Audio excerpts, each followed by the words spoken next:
তাহলে কোরআন কি বলছে? তুমি যদি সত্যবাদীর সঙ্গ লাভ করো তাহলে তুমি হলে ইমানদার, ইমানদার হলে সত্যবাদীর সঙ্গে চলবে, আর ইমানদার না হলে, আমার কথা বুঝতে পারছেন? ক্লিয়ার? কোরআন আরেকটু তুমি উত্তর দাও। বলে কি উত্তর দিতে হবে? তাহলে মুমিন কারা, মুসলমান কারা, ইমানদার আসলে কারা? আল্লাহর হাদিস, আল্লাহর নবীর হাদিস যদি আপনি একবার দেখেন বুঝতে পারবেন। হাদিসটা ইমাম সাহেবরা কতবার বুঝিয়েছে। মানে ইমাম সাহেব বললে তো মানুষের গুরুত্ব থাকে না, শুনিব কত খারাপ বলছি। আল্লাহর নবী বলছেন ক্লিয়ার, স্পষ্ট ভাবে যদি দেখেন তাহলে বুঝতে পারবেন। লা ইউমিনু আহাদুকুম হাত্তা কুনা আহাব্বা ইলাই মিন ওয়ালিদিহি ওয়া ওয়ালাদিহি ওয়ান নাসি আজমাইন। তোমরা তো মুমিন হতেই পারো না। আল্লাহর নবী কি বলছেন? মুমিন হতেই পারো না। বলে কেন? বলে অতক্ষণ পর্যন্ত মুমিন হতে পারবে না যতক্ষণ পর্যন্ত তোমরা নিজেদের জীবন, কেন তোমাদের বাবা মা, সন্তানাদি, আত্মীয় স্বজন, আল্লাহর সৃষ্টি জগৎ সবার চাইতে আমার রাসূলুল্লাহকে বেশি না ভালোবাসতে পারবে ততক্ষণ পর্যন্ত তোমরা মুমিন মুসলমান হতে পারবে না। আর তোমরা যদি মুমিন মুসলমান না হতে পারো তোমাদের নামাজ কবুল হবে না, হজ কবুল হবে না, যাকাত কবুল হবে না, দান কবুল হবে না, খায়রাত কবুল হবে না, ভালো কথা কবুল হবে না, ইবাদত কবুল হবে না, ভালো পথে চলাগুলো কবুল হবে না।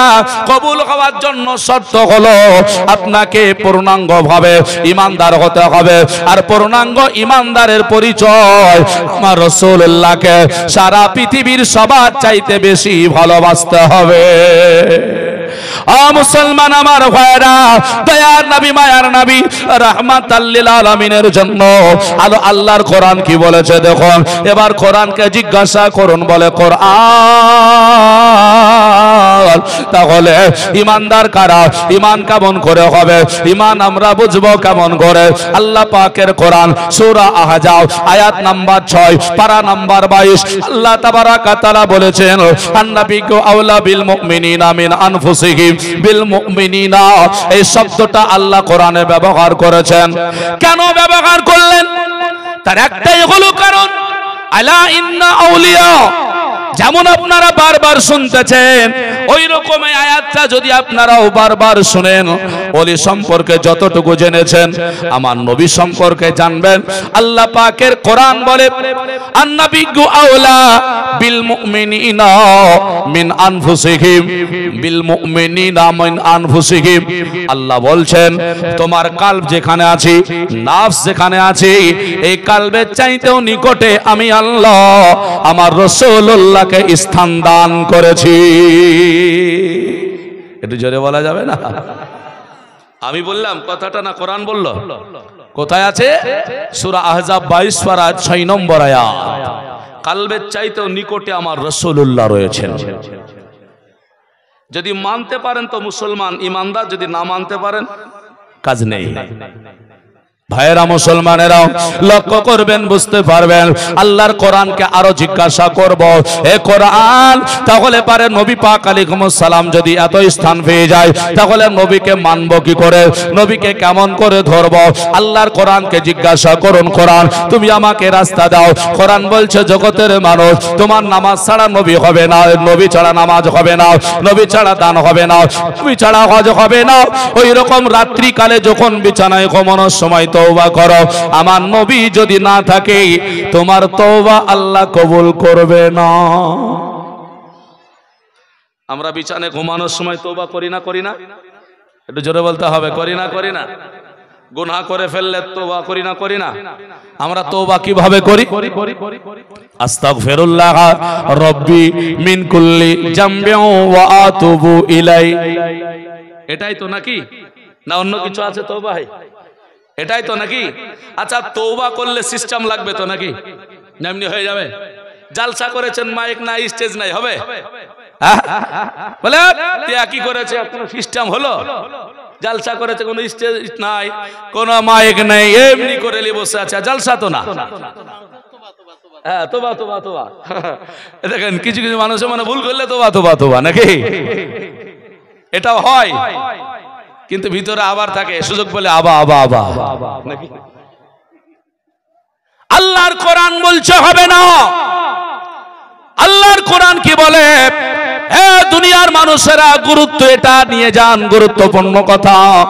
কারণ আপনি হয়তো গুনাহ করছেন, তওবা করছেন, আল্লাহ কবুল করে না, এটা হচ্ছে না তওবা। আল্লাহর কোরআন বলছে ওয়ামা আরসালনা মির রাসূলিন ইল্লা লিইউতিআ বিইজনিল্লাহ। আল্লাহর কোরআন সূরা আলে ইমরান সূরা নিসা আয়াত নাম্বার 63 মহান রব্বুল আলামিন বললেন আমার নবীকে আমি প্রেরণ করি নাই ইল্লা লিইউতিআ বিইজনিল্লাহ।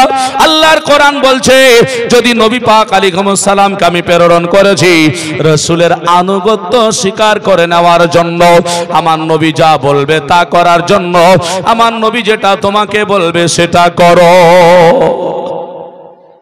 কি বলছেন? নবী যেটা করতে বলবে সেটা করো। তওবার সিস্টেম আল্লাহ দিচ্ছেন। আচ্ছা, নবী যেটা করতে বলেছেন সেটা করবেন নাকি নবী যেটা করেছেন সেটা করবেন? কথা দুটো একই। নবী যা করেনি তা করব কেন? নবী যা করেছে তা করব। কথা বুঝেছেন? অনেক ভাইরা বাপজিরা বলছেন নবী যা করেনি তা কেন করব? বলছে না, বলে না? কথার কথা বলছি, নবী দিবস জুলুস হলো, মুহররমে খিচড়ি হলো, হয় না হয় না? তো বলছে নবী কোনদিন করলেন না আমি কেন করব? নবীর সাহাবীরা করলেন না আমি কেন করব? এখন জলসা শেষে ইয়া নবী সালাম আলাইকা হবে, বলছে নবী করেনি আমরা কেন করব? আপনাদেরকে বলছে আপনারা হাদিস দিতে পাচ্ছেন না নাকি? আচ্ছা শুনেন, আল্লাহ বলছেন নবী যা করতে বলেছেন তা করো। তো নবী যা করতে বলেছেন সেটা, নবী যা করেছেন সেটা, নবী সাল্লাল্লাহু আলাইহি ওয়াসাল্লাম যা করেছেন তা করবেন। আচ্ছা বলেন নবী সাল্লাল্লাহু আলাইহি ওয়াসাল্লাম কয়টা বিয়ে করেছিলেন জানা আছে? খুব মাথায় নেবেন, 11টা, তাই না? তো যে ভাই বা বাপজি বলছেন যে নবী যা করেছে তা করব, তো আপনাকে কটা বিয়ে করতে হবে? কথা বুঝেননি? ইসলাম বলতেছে আল্লাহ নবীর 4টে নয়, ইসলাম বলতেছে, কোরআন আবার বলছে মাসনা ওয়া সুলাসা ওয়া রুবা। কোরআন বলছে 1-এর অধিক 2, 2-এর অধিক 3, 3-এর অধিক 4। এটাকে শিয়ারা তরজমা করছে মাসনা ওয়া সুলাসা ওয়া রুবা, মানে 1-এর অধিক 2, 2, 4। এবার বলছে সুলাসা 3, 3, 6, এবার রুবা 4, 4, 8। এরা বলছে 18টা বিয়ে করা যায়। শিয়ারা আয়াতে তরজমা করে বলছে 18টা বিয়ে করা যায়। আপনার বাড়িতে যদি শিয়ার তরজমা আছে তো আপনি কি বলবেন? বলবেন কোরআনে আছে দেখো, আপনি তার বুঝতে পারবেন না। কিন্তু ওটা বলছে 1-এর অধিক 2, 2-এর অধিক 3, 3-এর অধিক 4, প্রয়োজনে 4টে বিয়ে করতে পারো নাকি? প্রয়োজনে। আল্লাহর নবী যে 11টা বিয়ে করলেন, তা আপনি কি করবেন? তাহলে নবী যা করেছেন তা করব বললে হবে না। নবী যা করতে বলেছেন তাহলে নবী করেছেন, কিন্তু আমাদেরকে বলেননি নাকি? বলেন আল্লাহর কোরআন বলেন লাউ আন্নাহুম ইসলামু আনফুসাহুম জাউকা। মহান রব্বুল আলামিনের কোরআন, আল্লাহ পাক বলছেন তুমি নফসের প্রতি জুলুম করেছো, অন্যায় করেছো, গুনাহ করে ফেলেছো, জাউকা এখন তওবা তোমাকে করতে হবে নাকি? বলেন জাউকা ফাস্তাগফিরুল্লাহ। আল্লাহ আগে বললেন নবীর কাছে যাও, ফাস্তাগফিরুল্লাহ, আমি আল্লাহ আমার কাছে এসো।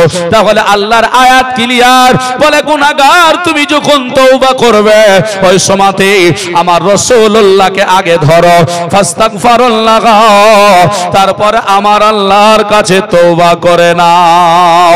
নবী বেগেন তওবা হবে না, নবীকে ছাড়াও তওবা যদি করেন আল্লাহ পাক কবুল করবেন না। আল্লাহর কোরআন আবার বলে দিচ্ছে, আয়াত এখনো শেষ হয়নি। আল্লাহ বললেন নবীকে ধরার পরে ফাস্তাগফিরুল্লাহ ফাস্তাগফারা লাহুমুর রাসূল লা ওয়াজাদাল্লাহ তাওবান রহিমা। আল্লাহ বললেন আমার নবী যদি তোমার তওবায় সমর্থন করে দেয়, নবী মুস্তাফা যদি একবার বলে দেন আগো আল্লাহ এটা আমার উম্মত, ওগো আল্লাহ এটা তোমার বান্দা, এ তোমার কাছে তওবা করেছে, গুনাহগার আমার উম্মত, কত ভুল করার পরে মা গুনার বোঝা মাথায় নিয়ে তোমার কাছে তওবা করে ফেলেছে, আল্লাহ তুমি ক্ষমা করে দাও। আল্লাহ পাক বলে আমার নবী যদি একবার সমর্থন করে দেয় লা ওয়াজাদুল্লাহ তাওবান রহিমা, আমি তোমার জন্য অত্যন্ত ক্ষমাশীল দয়ালু হয়ে যায়, কারণ তোমার পাহাড় সমতুল্য গুনাহ গোনাহ থাকলেও আমি আল্লাহ নবীর সমর্থনের কারণে তোমার তওবা কবুল করে তোমার জীবনের গোনাহ আমি আল্লাহ মাফ করে দিই। আমার ভাইয়েরাও তাহলে তওবা করবেন কি করে? বলে বাড়িতে গিয়ে যখন বিছানায় ঘুমাবেন তওবা যখন করতে মন চাইবেন, কারণ হলো গুনাহগার মানুষ আমরা। নবী আমার বলেছেন প্রত্যেকদিন বিছানায় যখন ঘুমাতে যাবে সেই সময় তওবা করবে, আবার যখন উঠবে সেই সময়তেও তওবা করবে, গুনাহ করলেও তওবা করে নেবে। আর তওবা করার সময়তে আমার নবী কালবে আছে জানবে, আমার নবীকে হাজির মানবে, মানার পরে যদি তওবা করে নাও তোমার জীবনের গুনাহগুলো মাফ হবে। তার দৃষ্টান্ত উদাহরণ আপনারা ওয়াকিয়াটা শুনেছেন বাবা, আপনাদেরকে স্মরণ না করে দিলে মগজে আপনার যেন ক্লিয়ার আসবে না, এটা কারো মধ্যে দ্বিমত নয়, সবার আপনার যেন একমত। এবং সূরা নিসার 64 নম্বর আয়াতে আবার ক্লিয়ার করেছে এই ফয়সালায় আইন যদি কেউ না মানে সে কোনোদিন মুমিন মুসলমান হতে পারে না। সূরা নিসার 63 পরে 64 আয়াতটা দেখবেন, এটাই আমার আল্লাহ পাক ফয়সালা দিয়েছি। তার দৃষ্টান্ত উদাহরণ ওয়াকিয়াটা আপনাকে বলে যায়।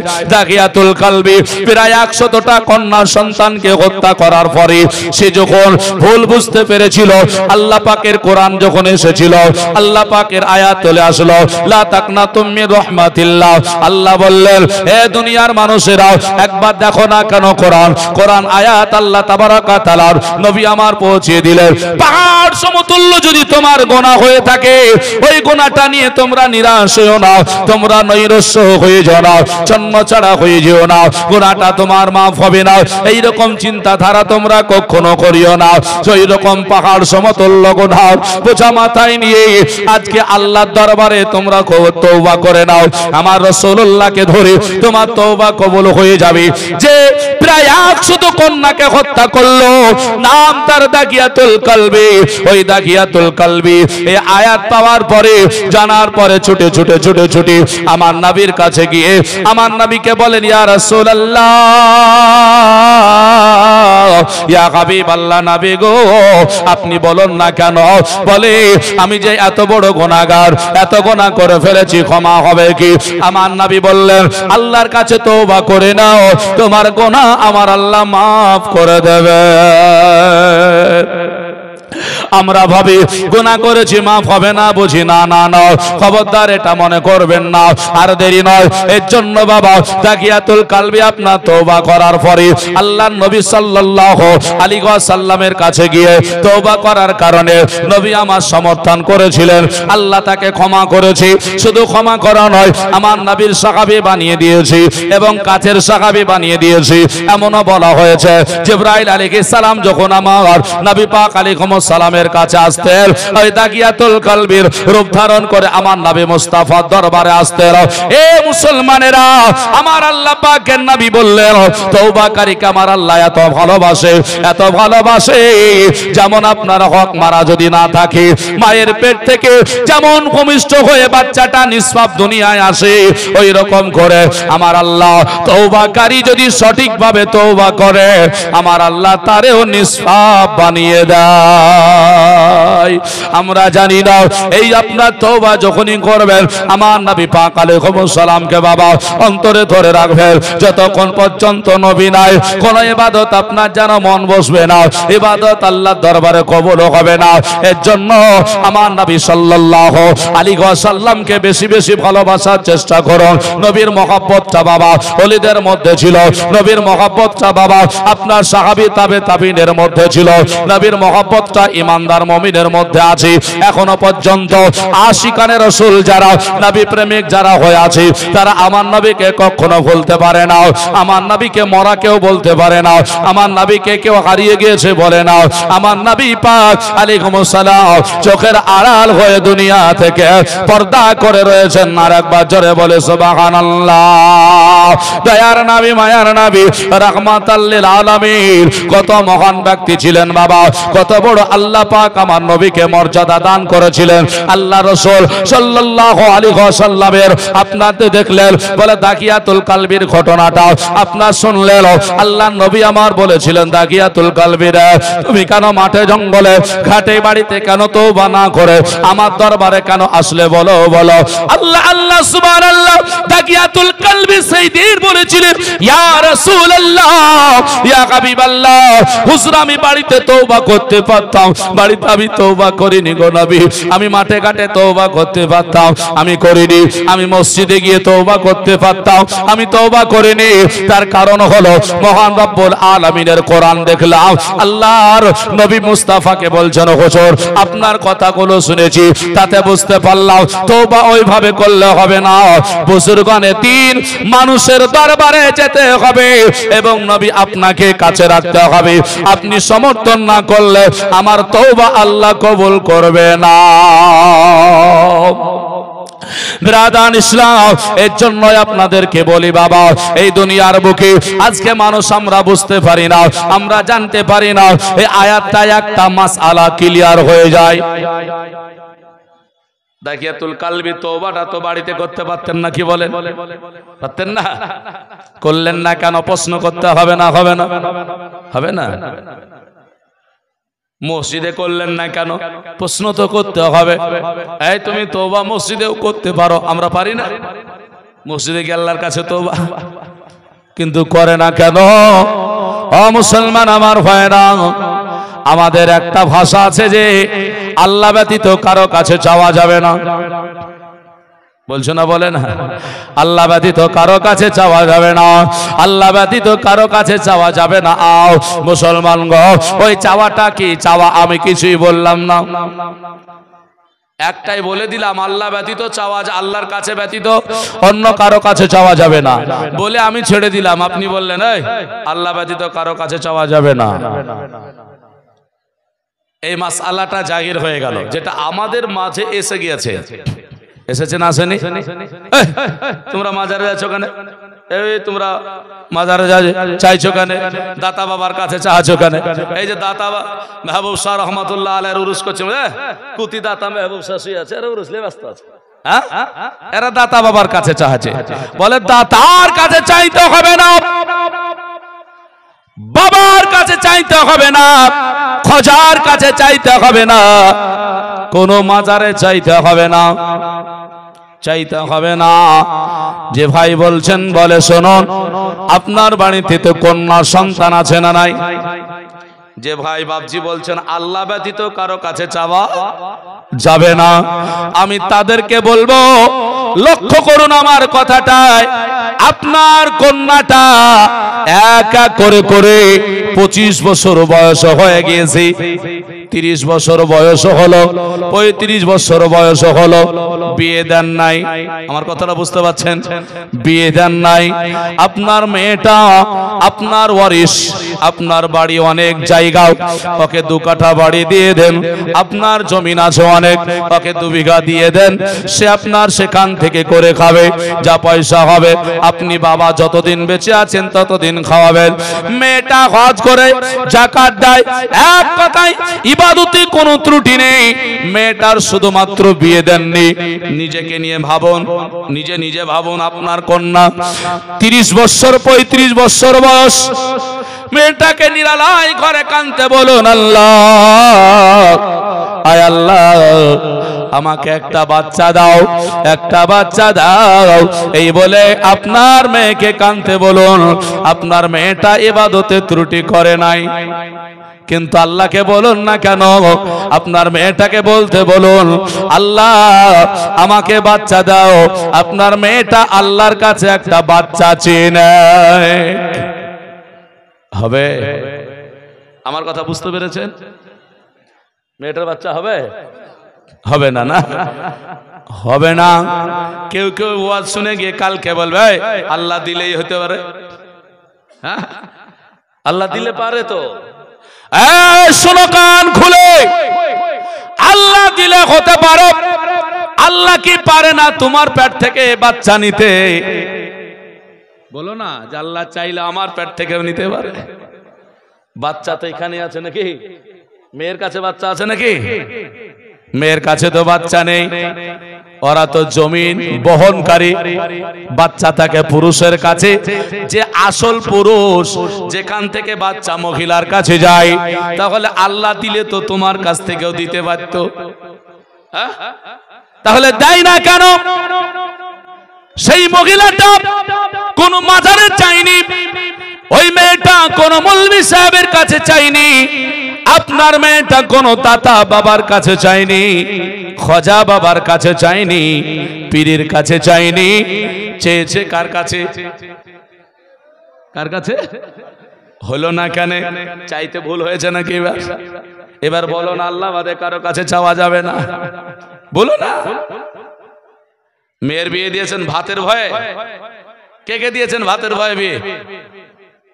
কেন বিয়ে দিলেন? মেয়ের কি অপরাধ করেছে?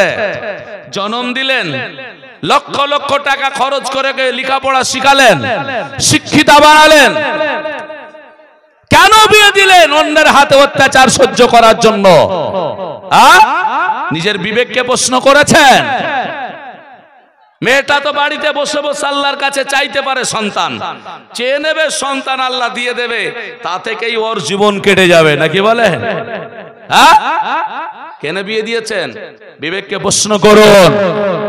এটা তাই তো, তাই তো, পালিয়ে গিয়ে কাল বলিয়েন না, প্রশ্ন করুন। এ কোন পীর বাবার কাছে, দাতা মাজার কাছে চাইবেন, আমি আগেই বলেছি। আর আলহামদুলিল্লাহ আহলে সুন্নাত ওয়াল জামাতের মানুষ আমরা কোন মাজারে গিয়ে সন্তান চাই না, যেটা চাওয়া আল্লাহর কাছে, আল্লাহর কাছে চাই, কিন্তু ওসিলা যাকে বানানোর তাকে বানায়। কথা বুঝেছেন? আল্লাহ সিস্টেম দিয়েছে, সিস্টেমে আল্লাহর কাছে চাই। আর আপনি সিস্টেম তো মানবেন না, আগেই বলেছে, সিস্টেম মানবেন না, ডাইরেক্ট আল্লাহর কাছে চান। আল্লাহ চাওয়া, আল্লাহ ব্যতীত কারো কাছে চাওয়া হবে না, আল্লাহ দেবে না। মুসলমান, এখান থেকে কোরআন ফয়সালা দিয়েছে।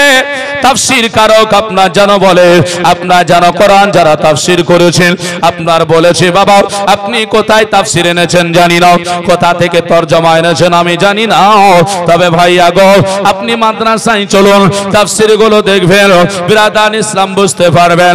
বলার উদ্দেশ্য আপনাকে এটাই, আল্লাহ পাক জানিয়েছে, বলে আল্লাহ তো দেবে, কিন্তু যতক্ষণ পর্যন্ত তুমি কোন রাস্তা মাধ্যম ওসিলা না নেবে, আমার আল্লাহ তোমারে দেবে না, দেবে না।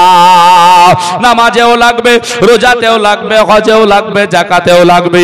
এর জন্য বলা হয়েছে বাবা নামাজেও আমার নবীকে রাখা হয়েছে, যতক্ষণ পর্যন্ত আত্তাহিয়াতু না পড়া হয় ততক্ষণ পর্যন্ত নামাজ হয় না। এর মানে ক্লিয়ার হয়ে গেল, নামাজটাও আমার নবী না হলে আল্লাহ পাক কবুল করবে না। এর জন্য আমার নবীকে রেখেছেন। ওই রকম আল্লাহর ইবাদত করে আল্লাহর কাছে চাইতে যদি হয়, আমার আল্লাহ জানিয়ে দিয়েছে তোমরা ওসিলা মেনে আমার কাছে চাও, যদি না চাও হবে না, হবে না। চলুন না কেন তাহলে আর একটা আপনাকে শোনাই, তাহলে আপনি বুঝতে পারবেন এর কারণটা কি। ও মুসলমান আমার ভাইরা, ওগো আমার রাহমাতাল লিল আলামিন নবীর উম্মতেরা, দয়ার নবী মায়ার নবী রাহমাতাল লিল আলামিন আর আমাদের জানিয়ে দিয়েছে, বলে শোনো, হাদিস শরীফের মধ্যে হুজুরেরাও জানে, আমরা পড়েছি। আয় মুসলমান, আপনারা শুনেছেন আমার আল্লাহর নবী সাল্লাল্লাহু তাআলা আলাইহি ওয়াসাল্লাম বলে দিয়েছেন, ইন্নামা আনা কাসিমুন ওয়াল্লাহু ইউতি। আমার রাসূল বললেন ইন্নামা আনা কাসিমুন, নিশ্চয় আমি গোলাম বন্টনকারী, ওয়াল্লাহু ইউতি। আল্লাহর নবী বললেন আল্লাহ দেনেওয়ালা, আমার রাসূল বলেন আল্লাহ পাক হলেন দেনেওয়ালা, আমি রাসূলুল্লাহ বন্টনকারী। মহান আল্লাহ দেয়, আমি বন্টন করে দিই, তোমরা আল্লাহর তরফ থেকেই পাবে, কিন্তু সিস্টেমের মাধ্যমে পাবে, ডাইরেক্ট নয়। কথা বোঝা যাচ্ছে? রাস্তা বাবা নিতে হবে। ওগো মুসলমান, এই রাস্তা যদি আপনি না নেন তাহলে হবে না, আপনাকে রাস্তা নিয়ে আল্লাহ পাকের কাছে চাইতে হবে। আমার আল্লাহর নবী জানিয়ে দিলেন, আল্লাহর কোরআনও জানিয়ে দিল, বলে এইভাবে আজকে তোমাকে চাইতে হবে, এইভাবে যদি চলো তাহলে আমার আল্লাহ পাক রব্বুল আলামিনকে পাওয়া যাবে।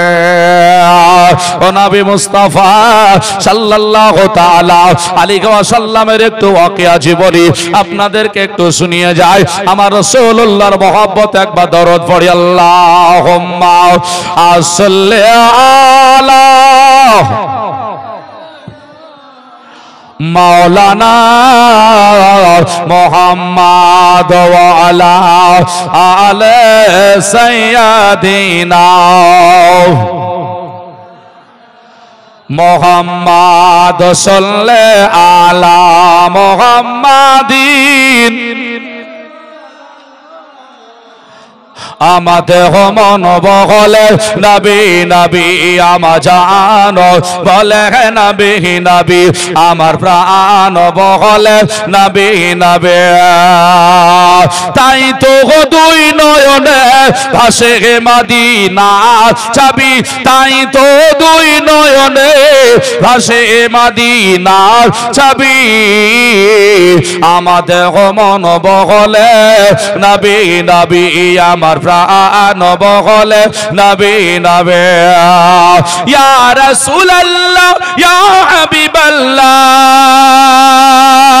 ইয়া রাসূলুল্লাহ ইয়া হাবিবাল্লাহ আপনি যে আল্লাহর নূর নবী।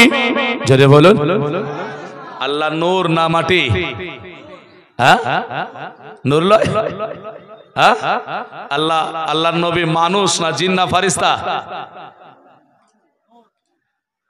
একটু ধ্যান দিতে হবে। আল্লাহর নবী, আমি যে প্রশ্নটা করছি আপনারা নূর বললেন, ঠিক আছে, আল্লাহর নবী মানুষ জিন না ফেরেশতা? তিনটা অপশন, মানুষ জিন না ফেরেশতা? নবী মানুষ, তাই না? আচ্ছা নবী হলেন মানুষ। আচ্ছা এবার আর একটু বলেন, মানুষ কিসের তৈরি? হ্যাঁ এবার গন্ডগোল হয়েছে মনে হয়েছে না? মানুষ হচ্ছে কিসের তৈরি? মানুষ হলো মাটির তৈরি। ব্রেন কি করে ধুলাই করে দেখেন।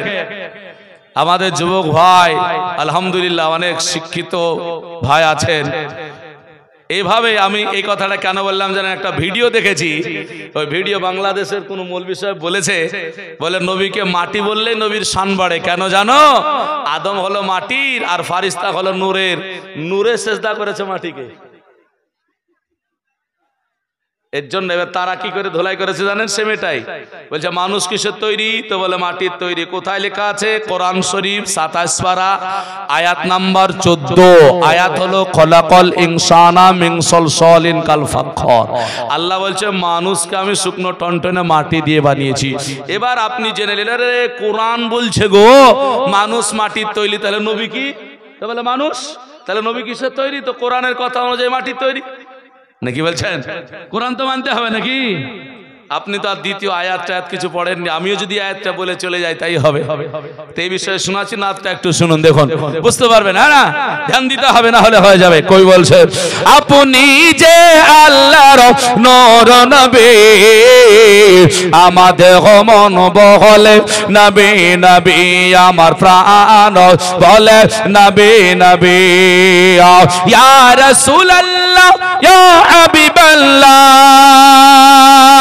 ইয়া রাসূলুল্লাহ ইয়া হাবিবাল্লাহ আপনি যে সাইয়্যিদুল আম্বিয়া ওগো নবী আপনি যে সাইয়্যিদুল আম্বিয়া স্বয়ং করে পাঠাইলেন কিবরিয়া। একটু জোরে বলে স্বয়ং করে পাঠাইলেন কিবরিয়া আর শিখাইতে মোদের এ ধরায় শিখাইতে মোদের এ ধরায় আল্লাহর কোরআনের বাণী আমাদের মন বলে নবী নবী আমা জানো বলে নবী নবী তাই তো দুই নয়নে ভাসে মদিনা চাবি আমাদের মন বলে নবী নবী।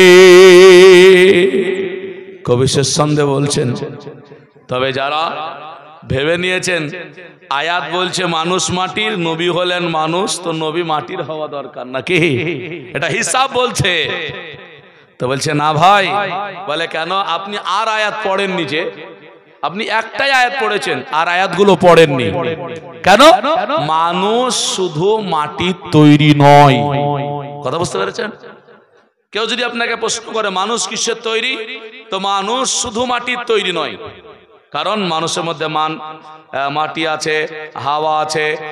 বিশেষ করে কোরআন যেটা বলছে নুতফা, কোরআন বলছে হাড্ডি, হ্যাঁ না? আল্লাহ কোরআন বলে না, সূরা আলাক আয়াত নাম্বার 2 পারা নাম্বার 30, আল্লাহ বলছেন খলাকাল ইনসানা মিন আলাক। আল্লাহ বলেন মানুষকে আমি রক্ত এবং পিণ্ড দিয়েছি। বুঝা গেল? আবার আল্লাহ নুতফা বললেন, মানে বীর্য দিয়ে আল্লাহ বানিয়েছে। আবার আদম আলাইহিস সালামের বিবি হাওয়া, তিনিও মানুষ, তিনি কিসের তৈরি? হাড়ের তৈরি না? তাহলে বোঝা গেল যে মানুষ শুধু মাটির নয়। যদি শুধু মাটির মানতে চান তো নবীকেও মাটি মানতে হবে। ওরা একটা আয়াত পড়ে চার পড়েনি। তো বিষয় হলো মাটিকে, আদমকে সাজদা করেছিল, আদম মাটির তৈরি, আর সেজদা করেছিল কিসে? ফারিস্তা, নূর নাকি? তার সেজদা যাকে করা হয়, সাজদা যাকে করা হয়, তার মর্যাদা বেশি যে সাজদা করে তার চাইতে, নাকি যে সাজদা করে তার মর্যাদা বেশি? কার গো মর্যাদা বেশি? যাকে সাজদা করা হয় নাকি? আদম আলাইহিস সালামকে সেই দিন সাজদা করা হয়েছিল, তো মাটির তৈরি আদমকে সাজদা হলো, আর নূরের তৈরি ফারিস্তা সাজদা করলো, তো সম্মান কার বাড়লো? হ্যাঁ, আদমের লয়? আদমের সম্মান বেড়ে গেল, তো আদম আলাইহিস সালামের সম্মান বাড়লো। এবার কিছু মানুষের বেরেনে লাগলো, ওটাই ভিডিও দিচ্ছে, বলে দেখো আদম মাটির তৈরি, অতএব মাটি বললেই নবীর সম্মান বাড়বে, নূর বললে তো ফারিস্তার মতো হয়ে যাবে, সম্মান কমে যাবে। আরে ভাই, আপনার বুঝতে বাকি আছে, আপনি বুঝতে পারেননি ওটা। তাহলে কি বলা হয়েছে? আদম আলাইহিস সালামকে সাজদা করতে বলা হয়েছে। আল্লাহর কোরআন বলছে ইদ ক্বালা রাব্বুকা লিল মালাইকাতি ইসজুদু লি আদম। আল্লাহ এখানে বললেন ফারিস্তাদেরকে ডেকে তোমরা সাজদা করো। কাকে?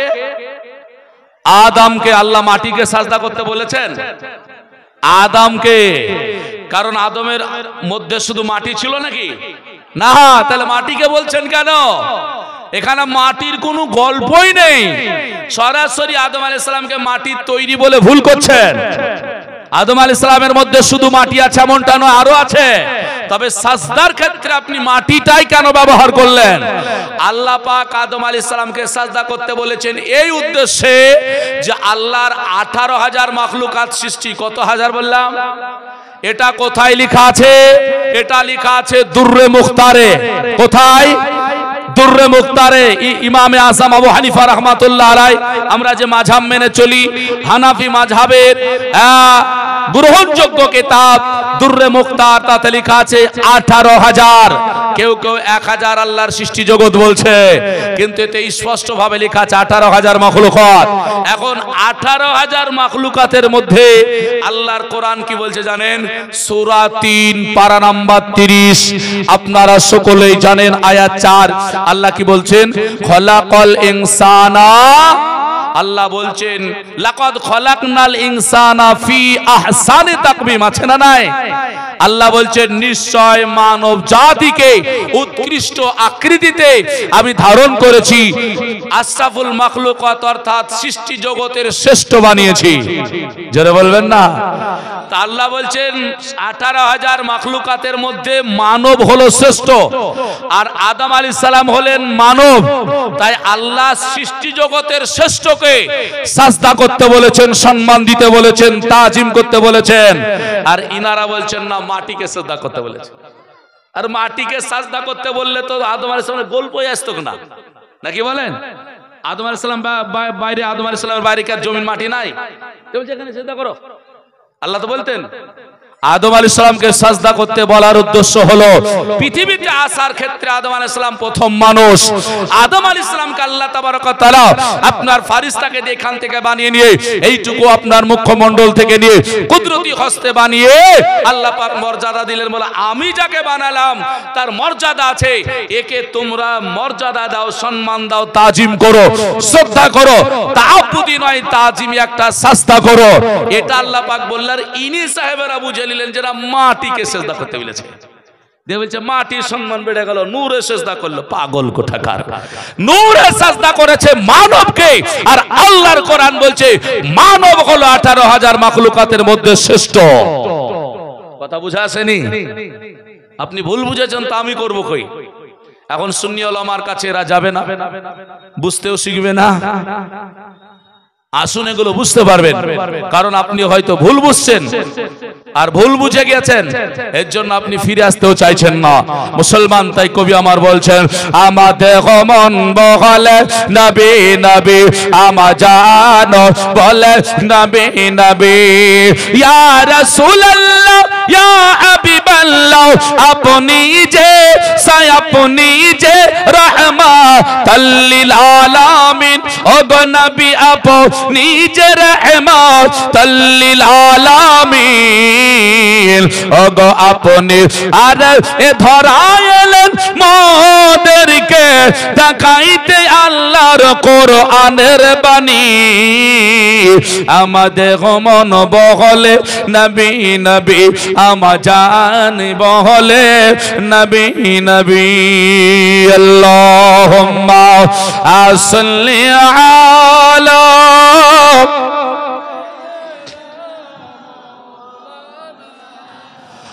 মুহাম্মাদ ওয়া আলা আলি সাইয়্যিদিনা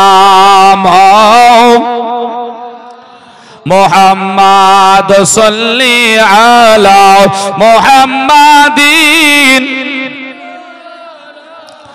মোহাম্মদ হরদম সাবা সেনে কালো পাক নামে, মোহাম্মদ হরদম সাবা শফিআনা মুহাম্মদ সাল্লাল্লাহু আলাইহি ওয়াসাল্লাম। বাবজি আমার ভাইরা ও মুসলমানেরা, আজকে যে খাদ্য খাবারটা খাচ্ছেন দাতা মেহবুব শাহ রাহমাতুল্লাহ আলাইহিকে স্মরণ করে উরুস মুবারকে যে ফাতিহা হয়েছে বাবা, এই আপনার খাদ্য খাবারটা খাচ্ছেন, এই খাদ্য খাবারের মান ইজ্জত সম্মান আমরা দিতে পারি না, পারি না বাবা। আলা হযরত ইমাম আহমদ রাজা খাঁ ফজলে বেরলভী রাহমাতুল্লাহ আলাইহি তিনি বলেছেন, কোন যখন ফাতিহার খাবার খাবে শ্রদ্ধা করে খাবে, কেননা ওই ফাতিহার খাবারটা আপনার যেমন তেমন খাবার হয় না। তাই উনি বলেছিলেন আর দেখিয়ে দিয়েছিলেন। উনি একদিন গাউসে পাক হুজুর আব্দুল কাদের জিলানী রাদিয়াল্লাহু তাআলা আনহুর আপনার জানো কি বলে, ফাতিহা করার পর একটা খাদ্য খাবার উনি খাবেন, ভক্ষণ করবেন, পড়ে গিয়েছিল। উনি আপনার জিহ্বা লাগিয়ে দিয়ে ওই খাবারটা তুলে আপনার খেয়েছিলেন। জিজ্ঞাসা করা হয়েছিল, হুজুর এই খাবারটা আপনি জিহ্বা দিয়ে তুলে খেলেন কেন? উনি বললেন, বলে শোনো, এটা দুনিয়ার সাধারণ খাবারের মতো খাবার নয়, কারণ এটা আজকে আমার বড় পীর হুজুর আব্দুল কাদের জিলানী রাদিয়াল্লাহু তাআলা আনহুর ফাতিহা খানি হয়েছে। ফাতিহার খাবারের জন্য তার শান বেড়ে গিয়েছে। জোরে বলে সুবহানাল্লাহ। ও আমার ভাইরা, এর জন্য কোন বুজুর্গানে দিন আল্লাহর নবী ওলিদের আপনার যখন কোনো জিনিস হয় তখন আমাদের মতো আর থাকে না, আমার বাড়ির খাবারের মতো আর খাবার হয় না, তার শান বেড়ে যায়, তার মর্যাদা বেড়ে যায় বাবা। এটা যদি আপনার বাস্তবে মন শান্তি নিয়ে দিল পরিষ্কার করে যদি আপনার কোনো ভালো আপনার সঠিক ওলির দরবারে আপনি গিয়ে হাজিরি দেবেন, সেখানকার খাদ্য খাবার খেয়ে দেখবেন, দেখবেন তাতে আপনার কত বরকত রয়েছে। মুসলমান আমার ভাইরা, তাই তো একটা ওয়াকিয়া হুজুর আব্দুল কাদের জিলানী রাদিয়াল্লাহু তাআলা আনহু উনি আপনার বাগদাদ শহরের কিছু সংখ্য মানুষকে নিয়ে আপনার জানো হজে মৌসুমে হজে যাওয়ার জন্য বাবা বেরিয়েছে। এমন সময় সকলকে নিয়ে বললেন, শোনো আমরা সবাই হজে চলে যাব, আমাদের সঙ্গে তোমরা চলো। একে একে সবাই বেরিয়ে রাস্তায় চলতে আরম্ভ করলো। হাইরে মহিলা, দক্ষিণী একজন মহিলা তার যারা আপনার যেন বাড়িতে 3 থেকে 4টে সন্তান, এই সন্তানগুলো নিয়ে আপনার যেন খাবার ঠিক মতো দিতে পারে না, মনে বড় কষ্ট নিয়ে আছে, মনে বড় ব্যথা নিয়ে আছে। চিন্তা করলো আল্লাহ তোমার দেওয়া নিয়ামতের মধ্যে একটা বড় নিয়ামত, ওই বড় নিয়ামত হলো সন্তান। আল্লাহ পাক রব্বুল আলামিন উনি আপনার জানো কোরআন পাকের মধ্যে বলেছেন ওয়া আম্মা বিনিমাতি রাব্বিকা ফাহাদ্দিস। আমার আল্লাহ বললেন ও দুনিয়ার মানুষেরা আমি তোমাদেরকে নিয়ামত দান করেছি, ওই নিয়ামতের বেশি বেশি করে চর্চা করো। মহিলা চিন্তা করে আল্লাহ তুমি আমাকে নিয়ামত দান করেছো, এই নিয়ামতের চর্চা কি করে করব, বাচ্চাগুলোকে সঠিকভাবে খেতে দিতে পারি না। মহিলা আপনার যেন মনে ব্যথা নিয়ে আপনার জঙ্গলের দিকে চলে যায়, সেইখানে দেখতেছে একটা গাধা পড়ে রয়েছে, সেই গাধাটা আবার মরা, এই মরা শরীর থেকে গোশতগুলো কেটে কেটে মহিলা আপনার যেন ঝোলাই ভরতে আরম্ভ করেছে। মহিলার মনে ধারণা হলো আমি এটাকে কেটে কেটে নিয়ে যাব, নিয়ে যাওয়ার পরে আমার ওই বাচ্চাগুলোকে রান্না করে খাওয়াবো, এটা তার আপনার যেন চিন্তা ধারণা চেতনা। কিন্তু আমার হুজুর আব্দুল কাদের জিলানী রাদিয়াল্লাহু তাআলা আনহু উনি আপনার যেন চলতে আরম্ভ করে দিলেন, এক এক করে করে বাবা আপনার চলতে আরম্ভ করেছেন। যেতে যেতে যেতে যেতে আপনার দেখলেন মহিলাটা সেই মরা গাধার গোশতগুলো আপনার কেটে কেটে নিয়ে আসতে আরম্ভ করছে। এমন সময় সাথী যারা ছিল সব সাথীরা আপনার খেয়াল করলো না, সবাই সামনের দিকে এগিয়ে যেতে আরম্ভ করেছে। আমার হুজুর আব্দুল কাদের জিলানী রাদিয়াল্লাহু তাআলা আনহু উনি কাজে না গিয়ে ওই মহিলাটার কাছে গিয়ে জিজ্ঞাসা করলেন ওগো মহিলা, ও বৃদ্ধ মহিলা আজকে বলো বলো তুমি কেন মরা গাধার গোশত কাটতেছো, বলো যেমনই বাবা মরা গাধার গোশত কেন কাটছো? এই কথা জিজ্ঞাসা করা হলো, দুই নয়নে ঝরঝর ঝরঝর করে আপনার যেন পানি চলে এসেছে। মহিলা কাঁদছে, বলে হুজুর আপনি কে, বাড়িটা কোথায়, আজকে আমার খোঁজ নিতে এসেছেন? আমার হুজুর আব্দুল কাদের জিলানী রাদিয়াল্লাহু তাআলা আনহু তিনি আপনার যেন বললেন, বলে মহিলা আমার পরিচয় পরে নেওয়া হবে, আজকে তোমার খবরটা বলো। মহিলা বলল, বলে হুজুর আল্লাহ পাকের দেওয়া নিয়ামত কয়েকটা বাচ্চা আমার বাড়িতে রয়েছে, তারা পেট ভরে খাবার খেতে পায় না, আজকে অনাহারে আছে, খাবার দিতে পারিনি, তাই মনে করলাম এই খাদ্য খাবারটা নিয়ে গিয়ে খাওয়াবো, কারণ আর কত শুকিয়ে রাখবো। আমার বেটাগুলো চিৎকার করে কান্না করে, আমার সন্তানেরা ক্ষুধার্ত মা মা করে কান্না করে আমার কাছে খাবার চায়, আর আমি যে মা আমি সহ্য করতে পারি না। দুনিয়ার বুকে আজকে যদি লক্ষ্য করা যায় মা সন্তানের কান্না সহ্য করতে পারে না, আর যোগ্য সন্তান মায়ের কান্না সহ্য করতে পারে না। কেননা মায়ের দরকার সন্তানের, আর সন্তানের দরকার মায়ের। মায়েরা যদি মনে করে আমাদের দরকার সন্তানের, আমাদের কোনো গুরুত্ব দেওয়ার দরকার নেই, ভুল করবে। আল্লাহর নবী যেমন একদিকে হাদিস পাকের মধ্যে বলেছেন আল জান্নাতু তাহতা আকদামি উম্মাহাতুকুম, আমার নবী বললেন তোমাদের মায়ের কদম তলে জান্নাত। ও দুনিয়ার মানুষেরা তোমরা মায়ের কদম বসি করে নাও, মা জনম দক্ষিণী হলো তোমাদের জান্নাতের চৌকাট। মায়ের কদমে যদি চুমা দেওয়া হয় জান্নাতের চৌকাটে চুমা দেওয়া হবে। এটা শোনার পরে মায়েরা মনে করলেন, বলে আমাদের কদম তলে যদি জান্নাতের চৌকাট হয় তাহলে সন্তান আমাদের কাছে আসবে। আল কোরআনকে একবার ফলো করে দেখুন, আল কোরআন বলতেছে বলে হা হা হা সন্তান যেমন মায়ের কাছে যাবে, দুনিয়ায় বেঁচে থাকতে যতদিন রয়েছে ও সন্তান তোমার মায়ের কদমে চলে যাও।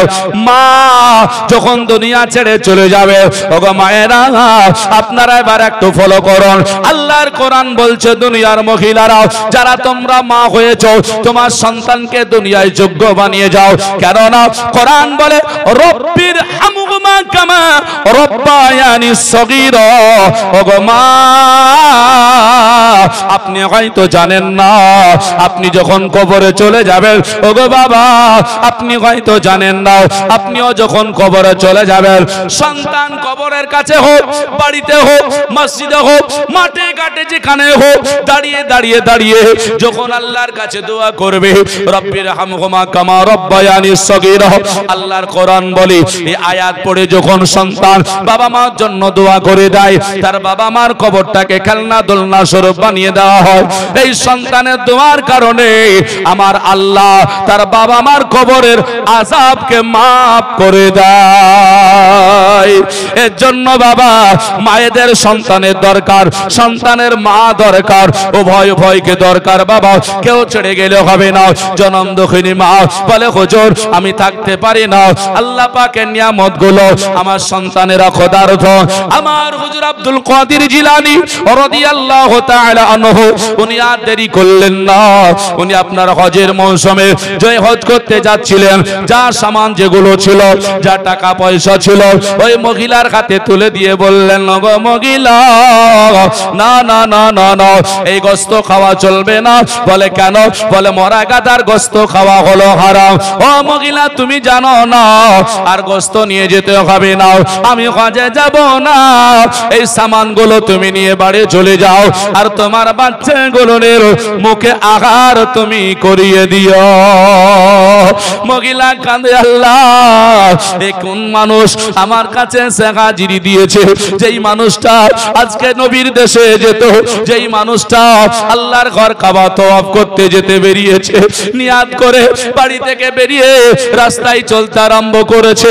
মনের কত খাইশ বাবা, কে না চাই রাসূলের রওজা জিয়ারত করব, কে না চাই কাবা ঘর দর্শন করব, কে বা না চাই বলুন কাবা একবার হলেও তওয়াফ করব।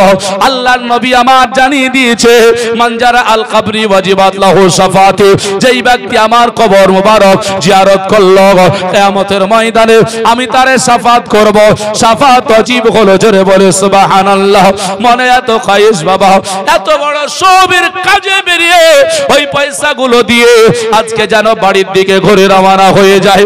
হুজুর আপনার ঠিকানাটা বলুন, আপনার নামটা বলুন। হুজুর আব্দুল কাদের জিলানী রাদিয়াল্লাহু তাআলা আনহু উনি আপনার যেন বললেন আমার বাগদাদ শহরে বাড়ি, আমার নাম হলো আব্দুল কাদের। যেমনই বলা ওই মহিলা বুঝে গিয়েছে হুজুর আপনার নাম আমরাও অনেক শুনেছি, আমি ব্যক্তিগতভাবে অনেক শুনেছি, কিন্তু আপনাকে দেখেছিলাম না, আজকে দেখেছি, আজকে বুঝে গেলাম আপনাকে চিনার পরে আপনি কত মহান ব্যক্তি। এবার সমস্ত সামানগুলো দিয়ে আপনার যেন বাড়ি চলে গেলেন। মহিলা বাবা আস্তে আস্তে করে আপনার যেন চলে গেলেন। ব্রাদার ইসলাম ও মুসলমানেরা, আল্লাহ আল্লাহ সুবহানাল্লাহ। ব্রাদার মুআজ্জাজ সময় একটু পর বলছি, না এমন কিছু নাই। আজকের স্টেজে বড় বড় মুফতি সাহেবের আছে, যত চিঠি দেওয়ার কোনো অসুবিধা নাই, বুঝেছেন তো? হ্যাঁ, তো এই কথাটা বলবো মানে পীরের ব্যাপারে আছে আর মেয়েদের মাহফিলের ব্যাপারে, দুটো বুঝতে পেরেছি। মুসলমান আমার ভাইয়েরা চলুন বুঝতে পারবেন। হুজুর আব্দুল কাদের জিলানী রাদিয়াল্লাহু তাআলা আনহু উনি চলতে আরম্ভ করেছেন। বাড়িতে মহিলা চলে গেলেন, বাড়িতে সুন্দর করে খাবার তৈরি হয়ে গেল। ব্রাদার খাবার বাচ্চাদেরকে দেবেন, এদিকে সাথী যারা ছিল সবাই হজের মৌসুমে আছে, আপনার সব খাবার তওয়াফ করছে ব্রাদার ইসলাম। কিন্তু হুজুর আব্দুল কাদের জিলানী রাদিয়াল্লাহু তাআলা আনহু সাথী হারা হয়ে গিয়েছে, সঙ্গে হারা হয়েছে, উনি আর আপনি জানেন এটা সবাই বুঝতে পেরেছে। কিন্তু আল্লাহ আল্লাহ ওয়াকিয়া লিখতেছে উনি যখন কাবা শরীফে আপনার তওয়াফ করছেন, আর যারা সাথী ছিল তারা মনে করলো দূর থেকে আমাদের সঙ্গে তো আব্দুল কাদের জিলানী রাদিয়াল্লাহু তাআলা আনহু তিনি তো আসেন নাই, তাহলে পারে উনি আজকে এখানে কোনে দেখা দেখা মনে হয় ব্রাদার, কিন্তু কাছে তো দেখতে পাওয়া যায় না।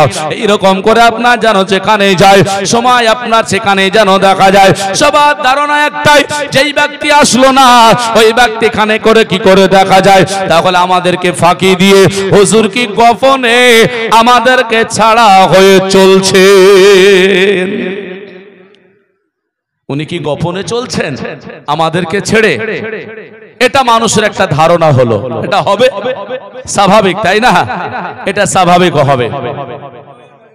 মুসলমান আমার ভাইরা, যেমনই বাবা এইরকম দেখেছেন শুনেছেন, সবার ধারণা তো বলছে যা হবে হবে, আমরা বাড়ি গিয়ে সবাই জিজ্ঞাসা করব হুজুর কেন আমাদেরকে সাথে নেননি, আসলেন আবার আমাদের সাথ ছাড়া হয়ে গেলেন, কারণটা কি? এটা ধারণা একটা। সবাই হজ শেষে বাড়ি আসছেন, আসতেই হবে, ও দেশে তো থাকতে দেবে না, ভিসা শেষ, চলে আসতে হবে, নাকি থাকতে দেবে? দেবে? দেবে না। এয়ারপোর্টে কোনোদিন যারা গিয়েছেন কিনা জানি না, গিয়েছেন অনেকে হয়তো, কত জায়গায় চেকিং হয় আপনারা তো জানেন নাকি বলেন? এদেশ থেকে অন্য দেশে যাবেন যখন, এর জন্য কত চেকিং আপনার হয়, তো কবরে গেলে চেক হবে না? চেকিং হবে তো নাকি? এই দুনিয়া ছেড়ে কবরে যাচ্ছেন, বুঝতে হবে। ওখানে ব্যাগ চেক করবে, সামান চেক করবে, বডি চেক করবে, আর কবরে গিয়ে ঈমান নাকি? অনেকেই শুনেছেন। আচ্ছা বলেন তো, কবরে ঈমানের প্রশ্ন হয় না আমলের প্রশ্ন হয়? যুগ যুগান্তর ধরে শুনে আসছি, ক্যাসেটেও শুনেছি। অনেক মৌলভী সাহেব যা তুমি ইয়াই না ওয়াই না ওয়াই না ওয়াই ওয়াই করে লাভ কি নাকি বলেন? তুমি আমল করো, কবরে তোমার ওয়াই জিজ্ঞেস করবে নাকি? তুমি কোন দিককার মানুষ হয় জিজ্ঞেস করবে? তুমি কিয়াম করো না, এদিক সুন্নি না দেবন্দি না ফারাজি না কাদিয়ানি লামা যাবি না হলে হাদিস কি? তুমি শুধু আমল করো, আমল কবরে জিজ্ঞাসা হয়, বলে না? বলে না? সব মিথ্যা কথা, ভুল কথা। কবরে কোনোদিন আমলের কথা জিজ্ঞাসা হয়? হ্যাঁ, যিনি বলেছেন তিনি হয়তো অজান্তে বলেছেন, আর যিনি শুনেছেন আপনারা হয়তো শুনেছেন, আপনারা জানেন।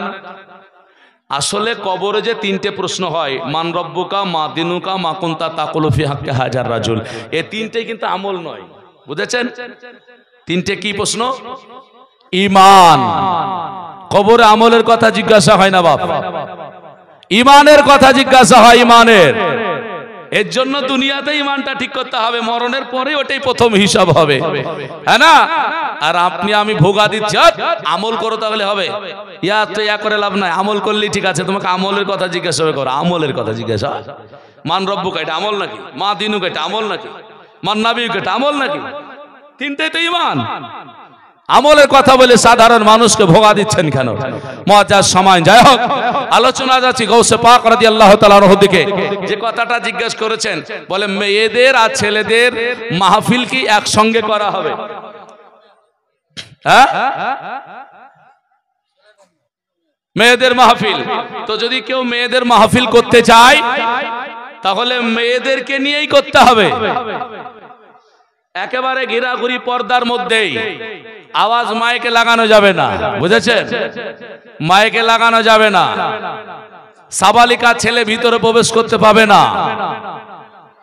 এই রকম পরিস্থিতি যদি সম্ভব হয় তাহলে করতে পারেন, পর্দার সহিত যাকে বলে। যেমন আজ মেয়েরা ঘিরা আছে, চারিদিক ঘিরিয়ে দিলেন, ভিতরে একজন মহিলা থাকলো বোঝানোর জন্য, হতে পারে, অসুবিধা নেই। অনেক মাসলা মাসাইল মহিলারা জানে না, সেটা জানাতে পারে, এটা জায়েজ আছে। কিন্তু ফাঁকা ফাঁকি একবার রেখে দিলেন, মাহফিল করলে না হবে না, বুঝেছেন? আর একটা হলো পীরের পায়ে চুমা দেওয়া, নাকি? পীরের পায়ে চুমন দেওয়া। শুনুন, চুমন দেওয়া গুনহার কাজ নয়, চুমন দেওয়া গুনহার কাজ নয়।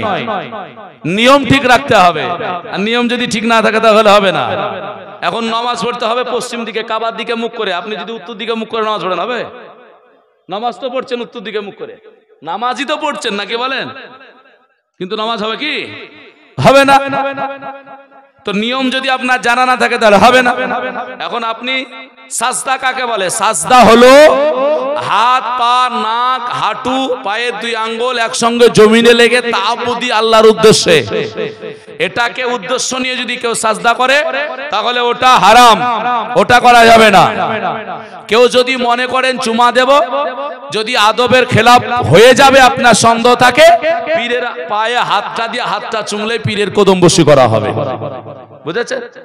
পীরের পায়ে হাতটা দিলেন, হাতটা দিয়ে হাতটা চুমে নিলেন, পীরের কদম বসি করা হবে।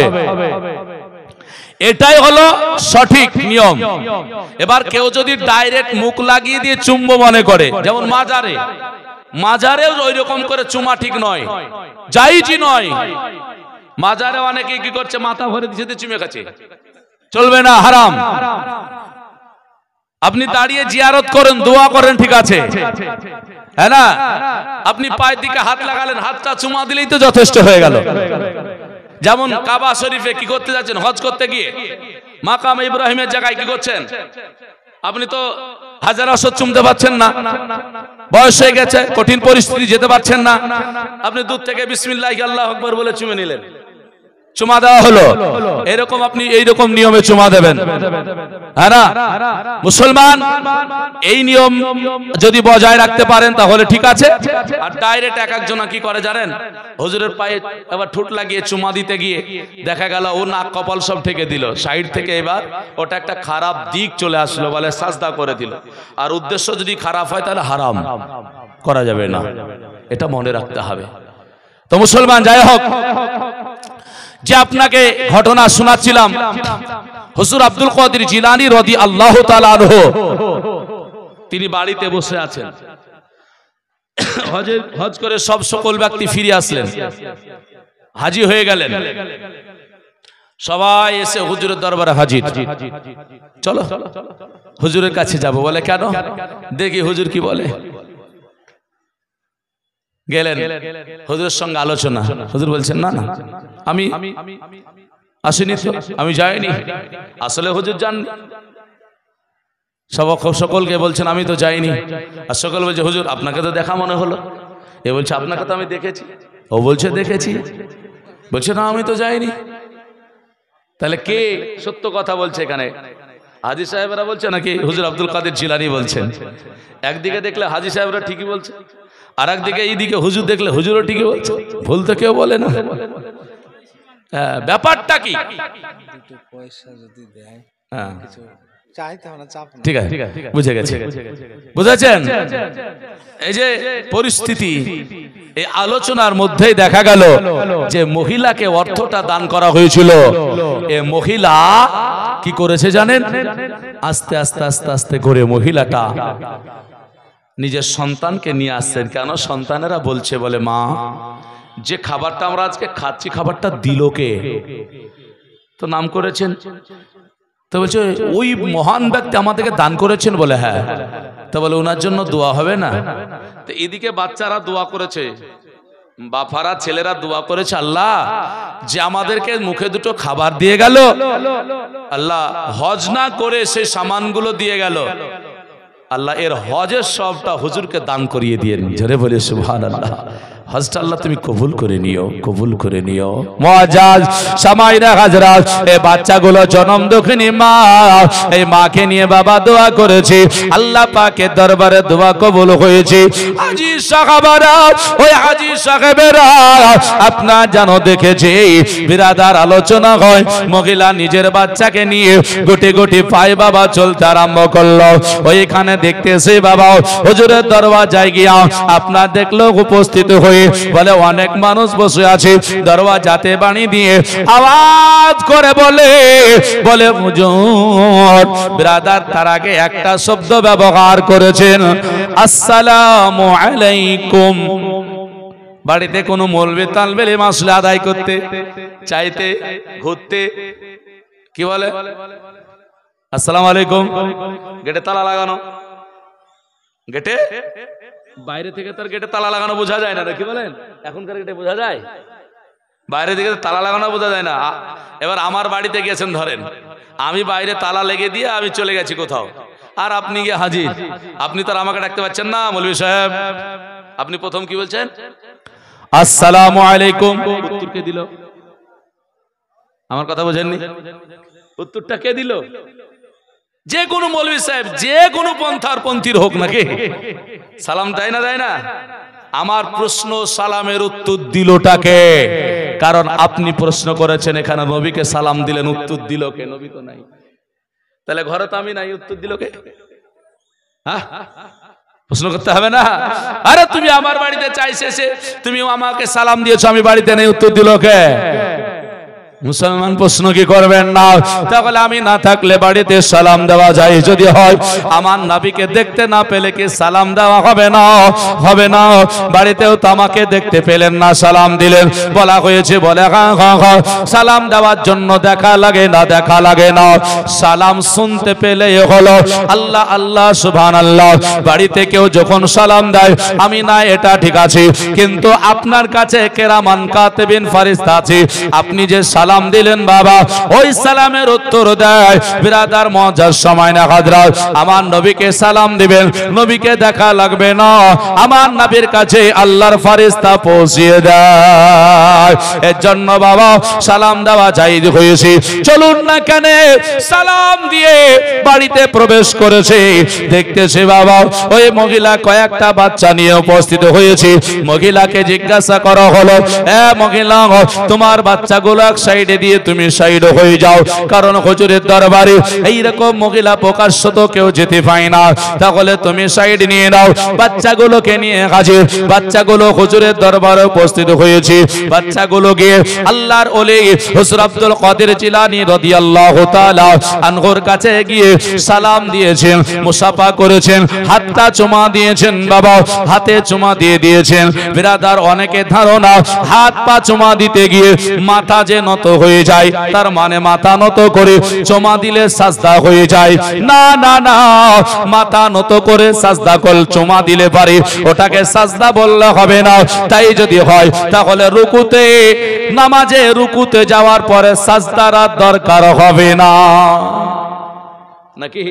রুকুটাও তো মাথা নিচু হয়, তার মানে মাথা নিচু করার নাম সাজদা নয়, সাজদা নয়। সাজদার জন্য উদ্দেশ্য আল্লাহকে হতে হবে, হাত পা নাক কপাল ঠেকাতে হবে। কেউ নামাজ পড়ছে, ভালো করে বুঝেন, আমার কথা বুঝতে পারছেন? নামাজ পড়ছেন, নামাজ পড়তে হাঁটু পা সব থেকে দিয়েছেন আর নাক কপাল সেজদায় দিলেন না, মাটিতে ঠেকালেন না, সুস্থ শরীর, সাজদা হবে? হবে সাজদা? হবে না কেন? মাথা মাটি পর্যন্ত নিয়ে চলে গেছে, এখানে বলছে সাজদা হবে না, আর হুজুরের হাতে চুমা দিলে বললেন সাজদা হয়ে গেল। পাগল কোথাকার। নাক কপাল নিয়ে চলে গেলাম গো, এতটুকু ছাড়াছাড়ি বলছে সাজদা হবে না। নিয়ম জানতে হবে। হ্যাঁ, জোর দেওয়া দেবে কিছু, বুঝেছেন? হ্যাঁ মুসলমান, আল্লাহর কোরআন বলে লা ইকরাহা ফিদ্দিন, কোরআন বলছে বলে দিনের মধ্যে আমি জবরদস্তি করি নাই, মানে ইসলাম আল্লাহ কঠিন করেনি, আমরা কঠিন বানিয়ে নিচ্ছি, বুঝেছেন?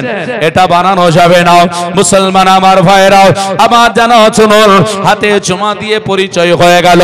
হুজুরকে বলছে ছেলেগুলো, বলে হুজুর আপনি আমাদের মুখে দুটো আহার তুলে দিয়েছিলেন, সেই দিন আপনার জন্য দোয়া করেছি, আপনাকে দেখার জন্য অনেকটা ছটফট করছিলাম, মনটা বড় খারাপ করতেছিল, তাই জনম দুঃখিনী মাকে বলে আপনার দরবারে এসে হাজির হয়েছি।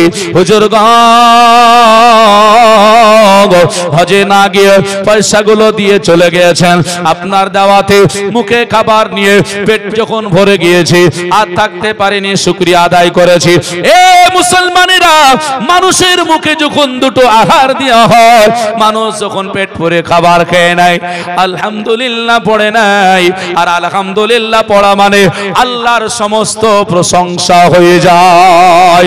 নবী বললেন কারো দান পে, কারো সাদকা পে, কারো অন্য আকার পে মানুষ যখন আলহামদুলিল্লাহ পড়ে আল্লাহর প্রশংসা করে দেয়, আমার আল্লাহ তার উপরে খুশি হয়ে তার মনের উদ্দেশ্য আল্লাহ পূরণ করে দেয়।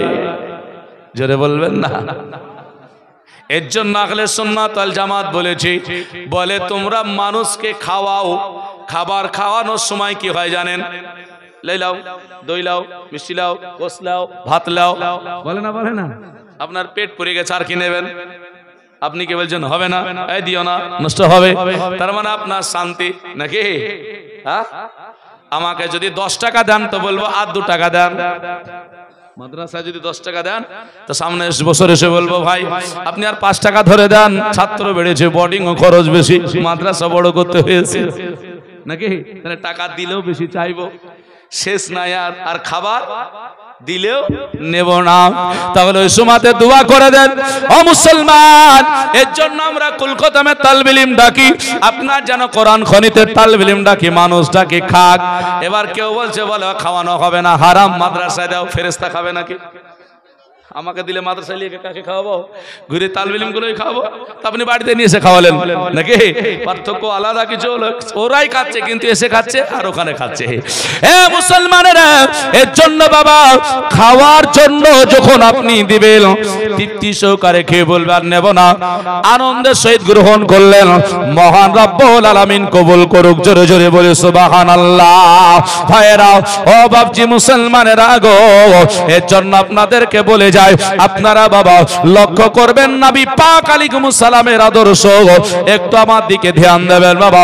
এর জন্য কবি আমার বলছেন হজে তার যাওয়া হলো না, পথে এক দেখে ঘটনা। জোরে বলুন হজে। যাই হোক, আপনাদের প্রধান বক্তা নাম শুনেছেন, উনি উপস্থিত, চিন্তার কোনো কারণ নেই নাকি বলেন? যিনাদের দাওয়াত করেছেন উপস্থিত হয়ে গেছেন। তো এইদিকে একটু লক্ষ্য দিয়ে আমি নাতে গাউসে পাক রাদিয়াল্লাহু তাআলা আনহুর শানে একটু না মানকাবাত আপনাদেরকে শোনাচ্ছি। আর আপনাদেরকে একটু বলবো যে এখানে করে প্রতি বছর উরুস হয়, 26 বছর ধরে হচ্ছে। আবার আল্লাহ হায়াত আপনাদেরকে রাখলে আপনারা হয়তো আরেকবার অর্থাৎ 27তম আপনারা দর্শন করতে পারবেন নাকি বলেন? হ্যাঁ, তো এই 27তম দর্শন করার জন্য আমাদের কিছু পয়সার দরকার হয়, হয় না? হয় না? এই যে মানুষকে খাওয়াচ্ছেন, এই খাবারের জন্যই মনে করেন, এই সভার জন্যই মনে করেন। আপনারা যদি 5 টাকা 10 টাকা করে কারো দেওয়ার যদি একটু সম্ভব হয় বা এইরকম দেওয়ার মতো পরিস্থিতি থাকে, একটু দিয়ে যাবেন। আমি খাস করে দোয়া করে দেব গাউসে পাক রাদিয়াল্লাহু তাআলা আনহুর ওসিলায়। মাশাআল্লাহ, দেখেন একজন বাবজি আমার 50 টাকা দিলেন। নাম? আচ্ছা, ঠিক আছে। হ্যাঁ, আপনারা একটু যার কাছে যেমন আছে একটা আমি মানকাবাত আপনাদেরকে শোনাচ্ছি। 10 টাকা 5 টাকা 20 টাকা 50 টাকা ভাইরা এখান থেকে যাবেন, একটা পাপড় খেতে গেলে 5 টাকা ফুরে যাবে নাকি বলেন? 100 জিলাপি কিনবেন 15 টাকা ফুরে যাবে, একটা ফুল্লা কিনবেন 10 টাকা ফুরে যাবে। এখান থেকে শেষ হয়ে গেল, আরে সাদকাটা থেকে যাবে, একটু দান করে যাবেন যার কাছে যেমন হবে। মানকাবাতটা শোনাবো, যার কাছে আছে আল্লাহ জানছেন আপনার কাছে কেমন আছে, দেওয়ার মতো আছে কিনা, এর জন্য দিতে হবে বাবজি আমার ভাইরা, যাতে করে আগামী দিনে এই সভাটা আরো বড় করে করতে পারে, এই সভাটা আরো যেন বড় হয়। কবি আমার বলছেন হজে তার যাওয়া হলো না, পথে এক দেখে ঘটনা, সাথীরা সব চলে গেল কেউ ফিরে দেখিল না, আব্দুল কাদের জিলানীর হজে যাওয়া হলো না, আব্দুল কাদের জিলানীর হজে যাওয়া হলো না। বাবাকে বলেন জিলানী আর দেখে দৃশ্য খানি, আর মরা গাদার গোস্ত কাটিতেছে এক বিধবার মনে, মরা গাদার গোস্ত কাটিতেছে এক বিধবার মনে, ধীরে ধীরে ধীরে ধীরে চললেন জিলানী বুঝতে ঘটনা, বলো কি ব্যাপার বলো ওগো আমায় বুড়িমা। জোরে বলবেন না? দাতা মেহবুব শাহ রহমাতুল্লাহ আলাইকে মহব্বত করে কারো কাছে 50 টাকা আছে দেওয়া যাবে? 100 টাকা থাকলে দেওয়া যাবে ইনশাআল্লাহুল আজিজ। মহব্বতে ভালোবাসা, ওলিদের প্রেমে, গাউসে পাক রাদিয়াল্লাহু তাআলা আনহুকে ভালোবেসে, খাজা গরিবে নওয়াজকে ভালোবেসে একটু দিতে হবে। বাবজি আমার 100 টাকা দিলেন, আল্লাহ দানকে কবুল করুক। হ্যাঁ মুসলমান, কারণ এটা কালেকশনের জলসা নয়, শুধুমাত্র সহযোগিতা এটা, হ্যাঁ না? রাস্তা দিয়ে একটা মাদ্রাসার গাড়ি এলে মা বোনেরা চাল দেয় বাচ্চাদেরকে, দিয়ে আপনারা পকেট থেকে 10 টাকা বের করে দেন, হয় না? হয় না? রাস্তায় চলছেন, গাড়িতে আছে, দিয়ে দেন। মা বোনেরা চাদর নিয়ে গেছে, আপনারা যতটুকু সম্ভব জান ভরে দেওয়ার চেষ্টা করবেন। 10 টাকা বের করে গাড়িতে দেন, মাদ্রাসার জন্য উদ্দেশ্য, বাবা মা আছে, এরকম করে 5 টাকা 10 টাকা পকেটে থাকলে দেওয়া যাবে, অসুবিধা নেই। 50 100 এমন কিছুই নাই, হ্যাঁ না? মাশাআল্লাহ। নূর মোহাম্মদ 100 টাকা দিয়েছে, অনেক খলসা করে, মরে গেলে সব ভরে যাবে, হ্যাঁ না? অলিদেরকে ভালোবেসে নিয়ে আসুন। কই বলছেন হজে তার যাওয়া হলো না, পথে ও দেখে ঘটনা। মাশাআল্লাহ, বেশি চাইনি, এইরকমই চেয়েছি যার কাছে যেমন আছে। মা হজে তার, আলহামদুলিল্লাহ, আপনারা দিয়ে যান। মহান রব্বুল আলামিন কোরআনে বলেছেন ইন্নাল্লাহা আলিমুম বিজাতিস সুদূর।